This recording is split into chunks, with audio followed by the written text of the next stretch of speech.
For the Clover 5, the handle normally opens out like this, and you can see that the cover for the Clover 5 is the same as the handle here. What you need to do to replace one with the other is, you can see there's a slightly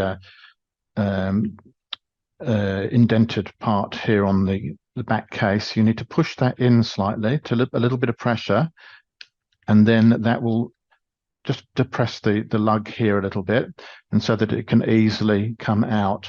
By the way, if you wish to replace the battery, then this is how you do it through here as well. This battery can be replaced when it expires.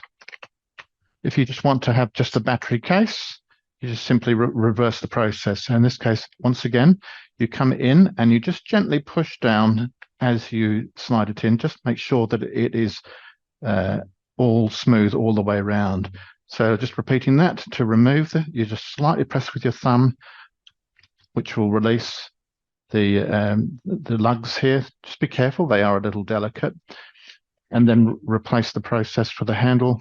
Again, just slide it in gently, a little pressure as you click it in like that. And that is how we do that for the Clover 5.